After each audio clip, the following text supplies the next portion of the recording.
সুপ্রিয় শিক্ষার্থী বন্ধুরা, আসসালামু আলাইকুম। প্রথমে এমএস স্বামী চ্যানেলের পক্ষ থেকে সবাইকে স্বাগত। আজ পঞ্চম শ্রেণী ২০২৬ সালের গণিত বইয়ের ৮৯ পৃষ্ঠার সমাধান দেওয়া হলো। আশা করি ভালো লাগবে।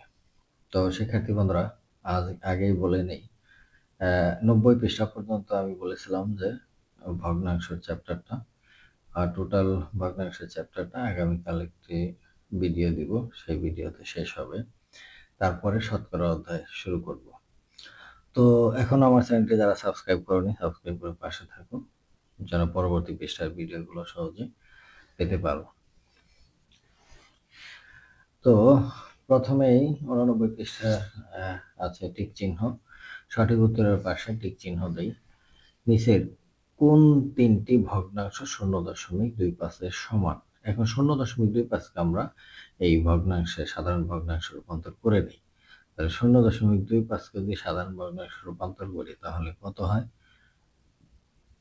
25 আর দশমিকের জন্য 1, দুইবারের জন্য দুইটা শূন্য, কাটাকাটি করলে 25 একে 25, 4 25 100, অর্থাৎ 4-এর 1। এখন দেখতে হবে 4-এর 1 আছে কোনগুলা। এই যে এটা কাটাকাটি, এটা 4-এর 1 সরাসরি আছে, আবার এটা কাটাকাটি করলে 4-এর 1, আবার এটা কাটাকাটি করলে 4-এর 1। সো এটাই হবে সঠিক উত্তর।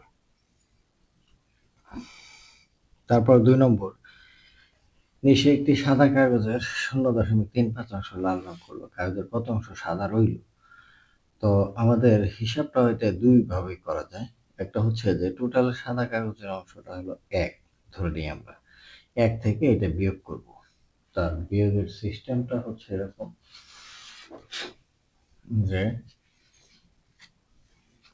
1.00 বিয়োগ হচ্ছে 0.35। এইভাবে আমরা বিয়োগ করতে পারি, অথবা আমরা নিচে নিচে করব। 1 পূর্ণ সংখ্যা, তারপরে এটা যেহেতু দশমিক দিয়া 35, তাহলে 0.35 এটা বিয়োগ করব আমরা। 5 আছে বোধ হলে 10 হবে, 5 হলে হাতের হলো 1, 3, 4 আছে বোধ হলে 10 হবে, 6 হলে হাতের হলো 1, 1 1 মিলা গেল, আর এই দশমিক 0.65 হবে এটা উত্তর, 0.65। এখন আমরা দেখবো এটা ঠিক আছে কিনা। এখন এই দুইটা যদি যোগ করি তাহলে আমার একটা সাদা কাগজ পাবো আমরা। তো এই 0.35 আমরা যদি যোগ করি, যে 0.35 যোগ 0.65, 5 5 যোগ করলে 10, হাতের হলো 1, 6 3 9 1 10 0 1, তাহলে আমাদের অঙ্কটা ঠিক আছে।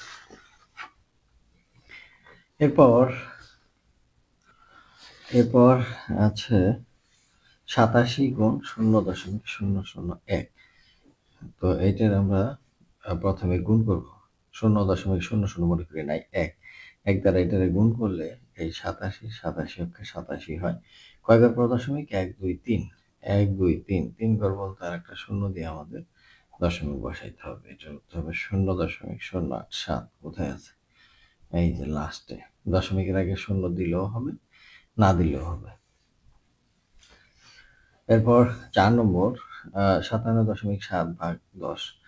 এরকম সংখ্যা থাকলে আমাদের দশমিকটা ভাগ থাকলে দশমিক বামে যাবে, আর গুণ থাকলে দশমিক ডানে যাবে। যেহেতু ভাগ আছে তাহলে দশমিক এর 1 ঘর বামে যাবে, কারণ 1-এর পর একটা শূন্য আছে, তাহলে এখানে 5.77, এটাই হবে উত্তর।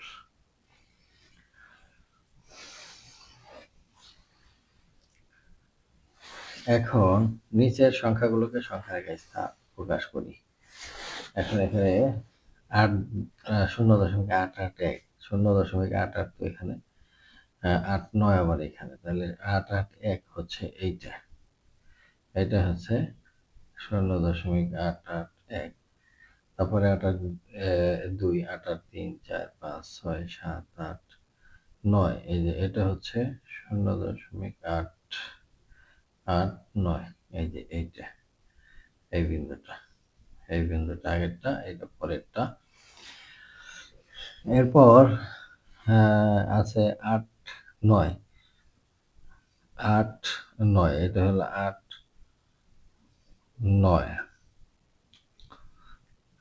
9, 8 9 9, তাহলে 0.899, এই যে এই বিন্দুটা। তারপরে 0.91, 0.912, 0.912 হচ্ছে এটা, 912 এইভাবে আমরা এগুলো প্রকাশ করতে পারি। তারপরে 3 নম্বর শ্রেণীর সংখ্যাগুলো কতটি 0.001 দিয়ে গঠিত। তো এটা হবে এই পূর্ণ সংখ্যা 0.03 বাদ দিলে 31টি 0.001 দিয়ে এটা গঠিত। তাহলে এটার অ্যান্সার হবে 31টি। তারপরে এটা হবে 296টি হলো 1047টি, আর এটা হবে 1030 এতটি। এই হচ্ছে টোটাল হিসাব। তারপর 4 নম্বর আছে সংখ্যাগুলোকে 10 এবং 100 দিয়ে গুণ করে এবং 10 দিয়ে আবার ভাগ করে। এই সংখ্যাগুলো এখানে আছে। তো আমরা অঙ্কগুলা খাতায় করে দেখাই যদি, তাহলে কিরকম হবে। এরকম 1 নম্বরে যদি 10 দিয়ে গুণ দেয় তাহলে দশমিকে হচ্ছে একটা এক ঘর টানা যাবে 6। এটাকে 10 দিয়ে 100 দিয়ে গুণ দিলে দশমিক 2 ঘর টানা যাবে, তাহলে 2 ঘর বলতে একটা শূন্য নিয়ে আসতে হবে। 0.0 0.0 দশমিক না দিয়ে ডাইরেক্ট 66।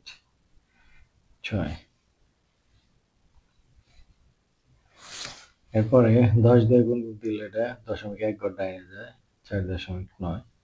আর 100 দিয়ে গুণ দিলে দশমিক 2 ঘর ডাইনে যাবে, তাহলে 49। এটাই উত্তর। তারপরে 0.31 এটাকে দশমিক 10 দিয়ে গুণ দিলে 1 ঘর টানা যাবে 13.1। আর এটা 2 ঘর 131। এটাও তাই, নিচেটাও তাই। আর 5.2 আর এটা হচ্ছে 2 ঘর টানে, তাহলে 8 5 2। 4 নম্বর শেষ। এবার 5 নম্বর, নিচের সাধারণ ভগ্নাংশগুলোকে দশমিক ভগ্নাংশ সাধারণ ভগ্নাংশে রূপান্তর। এটা হলো সাধারণ ভগ্নাংশ, এটা দশমিক ভগ্নাংশে রূপান্তর করতে বলছে।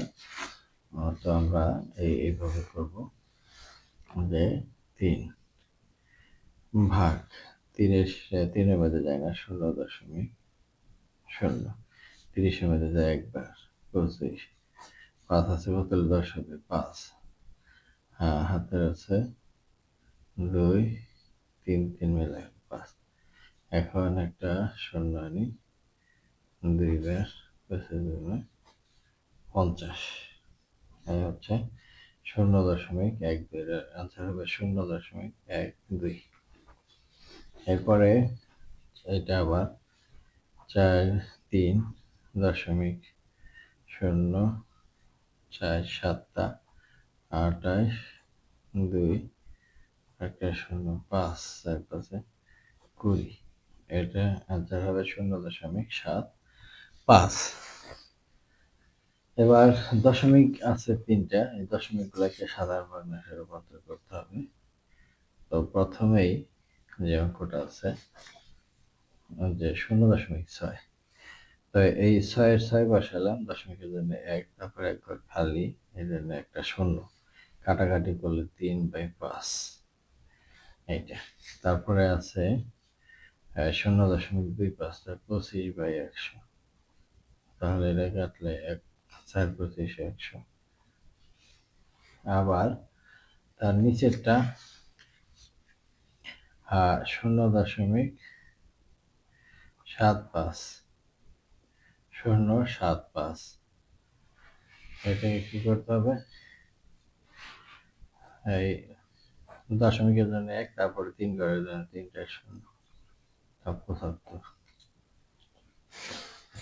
এই যেরকম এরকম হওয়ার পর এটা কাটাকাটি করতে হবে। 75 দ্বারা 1000 ভাগ যায়, এটা কাটাকাটি করে 3×25 আর 40×25 হচ্ছে 1000, তাহলে 40/3। এটা উত্তর হবে 40/3। এরপরে 6 নম্বরে শনিবারের সর্বোচ্চ তাপমাত্রা ছিল ৩২.55 ডিগ্রি সেলসিয়াস এবং রবিবারের সর্বোচ্চ তাপমাত্রা ছিল ২৮.৮৭ ডিগ্রি সেলসিয়াস। এই ২ দিনের তাপমাত্রার পার্থক্য কত? পার্থক্য মানে বিয়োগ, অর্থাৎ এটা বিয়োগ এইটা। তো আমরা অঙ্কটা খাতায় করে দেখাচ্ছি। খাতায় করলে এরকমভাবে আমরা সাজাবো যে শনিবারের তাপমাত্রা ছিল ৩২.55 ডিগ্রি সেলসিয়াস আর রবিবারের তাপমাত্রা সর্বোচ্চ তাপমাত্রা ছিল হচ্ছে ২৮.৮৭। তাহলে পার্থক্য সমান ৭ আছে কত হলে ১৫ হবে, ৭ ৮ হলে হাতের আছে ১, ১ ৯ আছে কত হলে ১৫ হবে, ৬ হলে হাতের হলো ১, ৮ আর ২ ১০ আর ১ ১১,